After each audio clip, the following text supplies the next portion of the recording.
Hello dear students, let's discuss about the genome today. So what is genome? Genome is actually related to all the genetic information of the cell. In human genome we have got protein coding genes which form the RNA, then gets translated into the proteins. And then we have got the non-coding genes also, which does not get converted into proteins. They can form either RNA or certain other structural elements. Then we have got the regulatory sequences like the enhancer region etc. near the genes. And in the human genome we have got many repetitive DNA segments also. So these are the types of nucleotide based sequences present in the DNA. They can be in the form of genes like protein coding genes or non-coding genes. They can be in the form of regulatory sequences also, and there can be repetitive DNA.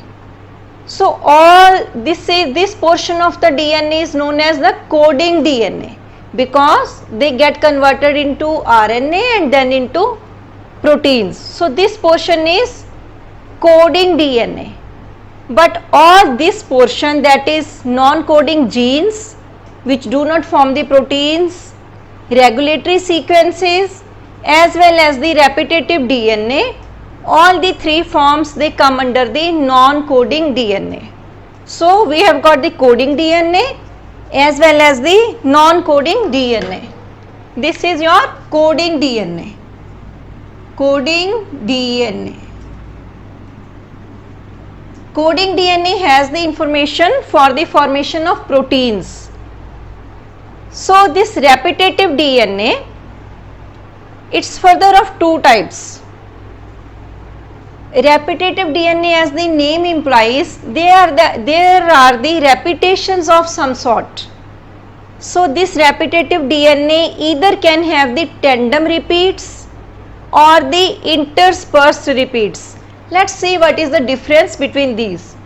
In tandem repeats, suppose this is the sequence, then this sequence again gets repeated. This is the 5' portion of sequence, this is the 3' portion. So there is some sequence A, T, G, G, C, T, A, any sequence. Then again these sequences will be repeated in the same manner. So again there will be repetition of A, T, G, G, C, T, A, and again there will be repetitions A, T, G, G, C, T, A. This is any hypothetical sequence, and there won't be any space in between these sequences. So this end of this sequence will be followed by a start of this sequence again. So these are repeated in tandem, that is one after the other. This is one sequence, it ends here, then the next sequence is start from here, ends here, next sequence starts from here and ends here. So there is no space in between the sequences, and these sequences gets repeated in tandem. So these are known as the tandem repeats. So one kind of repetitive DNA is tandem repeats. So let's see what can be the different types of tandem repeats. So first is satellite DNA, second is mini satellite DNA, and then we have got the microsatellite DNA. So why this DNA is called satellite DNA? This is because when we separate the DNA, then this portion, this repeats portion, because of the different properties, different physical properties, it forms a separate band. It forms a separate band from the other portions of the DNA. So this is called satellite of that DNA. So it's known as satellite DNA. It can be of three types tandem repeats. It can be satellite, mini satellite or microsatellite. This satellite DNA has got the tandem repeats, which are, this satellite DNA is highly repetitive DNA. So what do we mean by highly repetitive DNA? It means that we have got the more than 1 lakh copies of these repeats. Suppose there is repeat of 120 base pairs. There is some sequence that consists of 120 base pairs. So there can be more than 1 lakh copies of this repeats. Then this DNA is known as the satellite DNA. For example, at the centromere and the pericentromeric portion, there is a presence of alpha DNA. There is presence of alpha DNA that contains the 171 base pair repeats. It has the 171 base pair repeats. That is, there is a sequence, some sequence that consists of 171 base pairs. 171 base pairs. And this sequence gets repeated again and again in tandem, and there are more than 1 lakh copies of these repeats. So this DNA is known as satellite DNA. Satellite DNA has got the tandem repeats of the long sequences. For example, at centromere and pericentromeric region, there is tandem repeats of 171 base pair sequence, and whole length of this repeat is 100 into 1 million base pairs. That is, there are more than 1 lakh copies. So such kind of DNA is known as satellite DNA. So what is satellite DNA? Satellite DNA is actually tandem repeats of long base pair sequences, and it's present in more than 1 lakh copies. For example, there is a tandem repeat of 171 base pairs at centromere. So that DNA is known as satellite DNA. Why we call it highly repetitive DNA? Because there are more than 1 lakh copies. This is the number of base pairs. This is base pairs. So next, let's see what is mini satellite DNA. Mini satellite DNA has got the tandem repeats of smaller sequences. Mini satellites generally has tandem repeats of 30 to 35 base pairs. So there is some sequence consisting of suppose 35 or 37 or 40 or 30 base pairs, and it gets repeated again and again with no intervening sequences. So such kind of DNA is known as mini satellite DNA. And what is microsatellite DNA? Microsatellite DNA has tandem repeats of much smaller base pair sequences. It generally has tandem repeats of 2 to 6 base pair sequences. So these two kinds of DNA, that is mini satellite DNA as well as microsatellite DNA, both of them combined are known as VNTR. What is VNTR? It's actually variable number of tandem repeats. So we already know that it has got the sequences which are repeated in tandem, but this number of repeats can vary in different human beings. So these are known as variable number of tandem repeats. So this is all about the tandem repeats. So what are the tandem repeats? Tandem repeats are the repetitions of DNA sequences again and again without any intervening sequences. There can be repetitions of large sequences where it's known as satellite DNA, or smaller sequences where it's known as mini satellite DNA, or very small sequences where it's known as microsatellite DNA. Mini satellite and microsatellite DNA, both of these combined are known as variable number of tandem repeats. So this is tandem repeats. What is the other kind of repetitive DNA? Other kind of repetitive DNA is interspersed repeats. So what do we mean by interspersed repeats?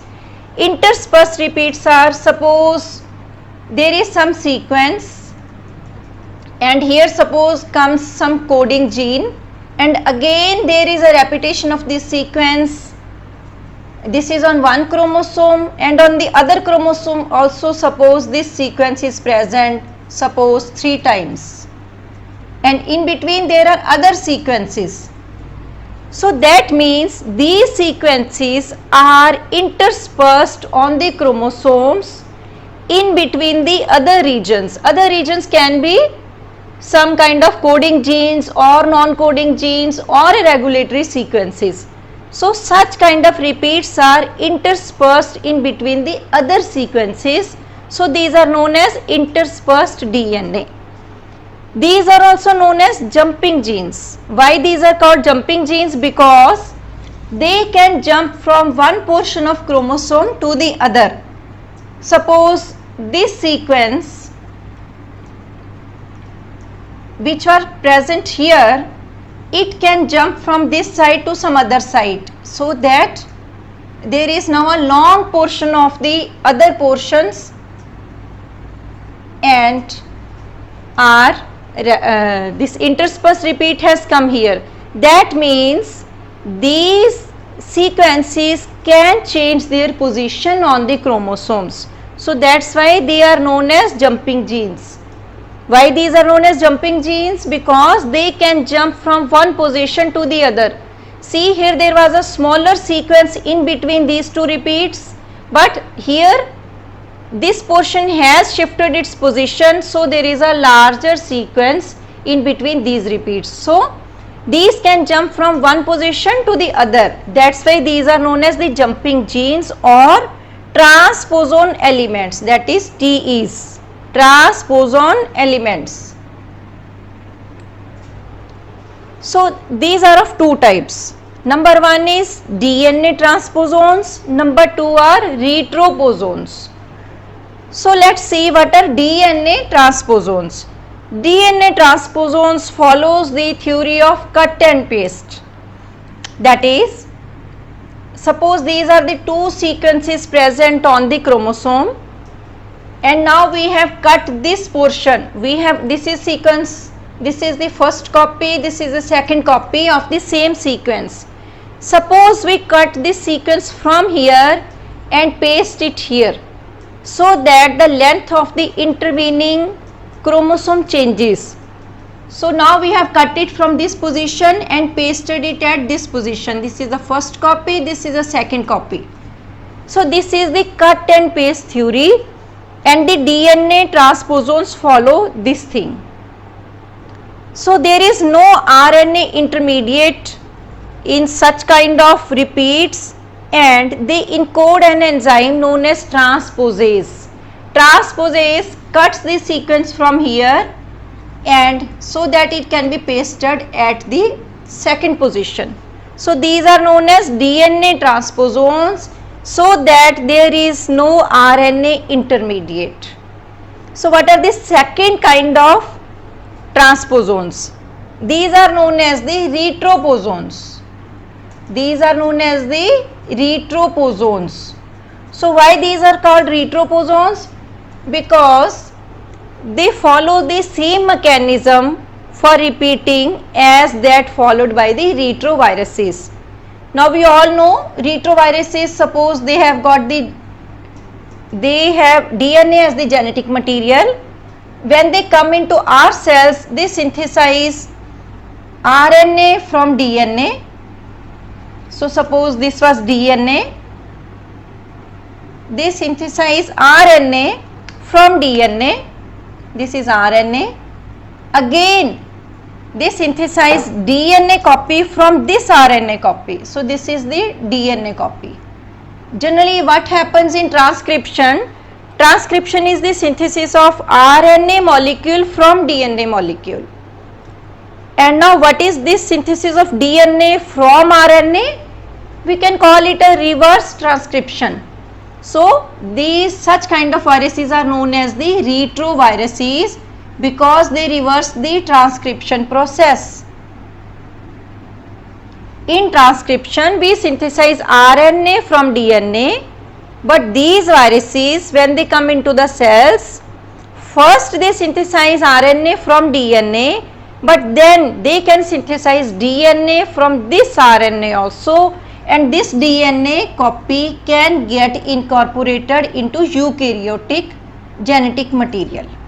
So that's why these viruses are known as the retroviruses, because of this reverse transcription process. So these retroposones follow the same mechanism. So what is the mechanism? They follow copy and paste. Suppose this is first copy and this is a second copy of a retroposome.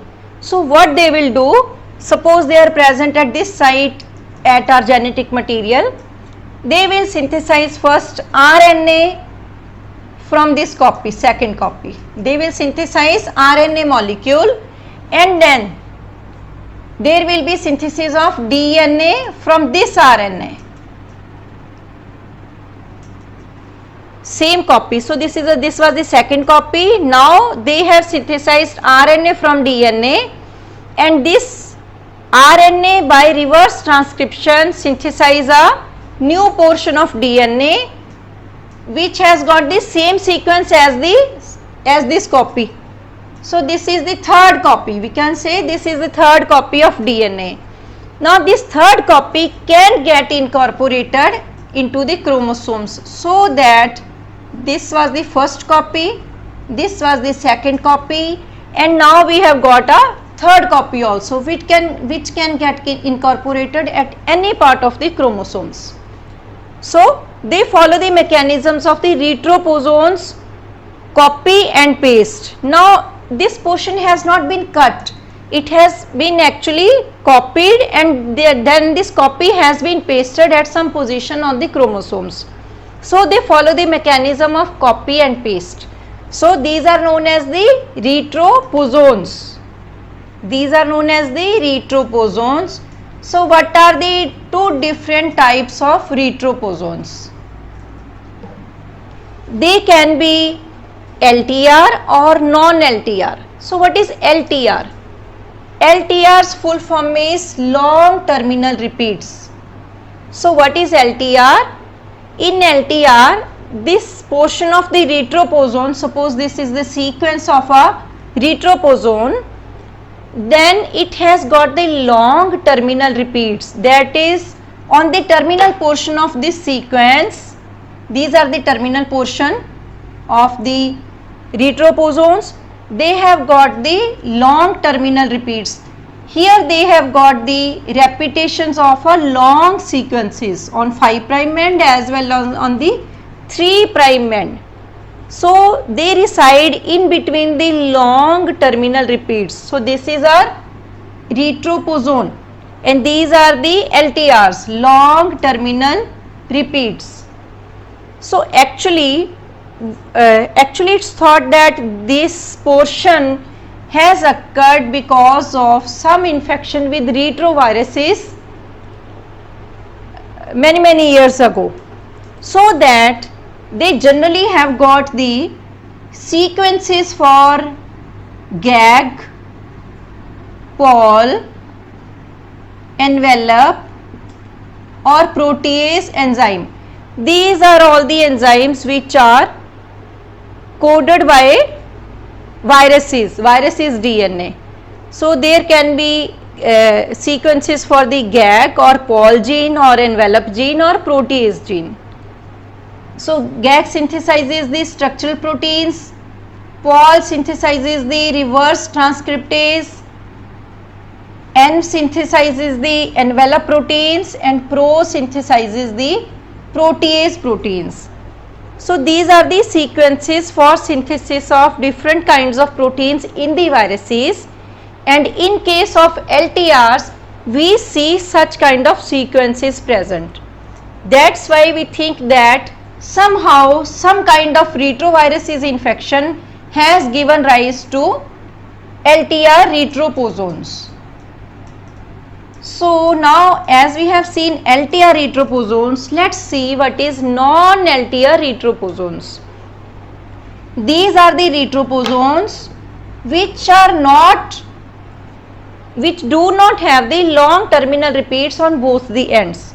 So they occur simply without long terminal repeats. See, suppose this is the non-LTR retroposon. It does not have long terminal repeats on both the ends. It's further of two types. These can be line sequences or sign sequences. Line or sign. What is line? Line is the long interspersed elements, nuclear elements, and sign is the small interspersed elements. So, as is clear from the name, these lines have got the large number of base pairs. It generally has got the 3000 to 7000 base pair repeats. It has got the 3000 to 7000 base pairs. Suppose this is one sequence, it can have suppose 4000 base pairs. Then here will be the normal DNA, and again there can be a repetitions of this 4000 base pairs. So if the number of base pairs lie in between 3000 to 7000, we call these sequences as the line sequences. And if the number of base pairs is less than 500, these sequences are called sign sequences. So this is the difference in between the line and sign sequences, both of which are non-LTR DNAs or non-LTR retroposons. These sign sequences form the part of the highly repetitive DNA, that is there are generally more than 1 lakh copies of these sequences. So then these are known as the sign sequences. There is one family of sign sequences which is called ALU family. This ALU family form most of the sign sequences. Now some words about the Human Genome Project. This Human Genome Project was initiated to know the sequences of nitrogenous bases in all the chromosomes of the human beings. This project was initiated in 1990 and we knew most of the sequences in 2003, but some sequences were left, mostly of the repetitive DNA or the junk DNA. In 2022, we decoded all the sequences present in all the chromosomes of the human beings. Now we know what are the different sequences and what are the different kinds of DNA sequences present in the human cells.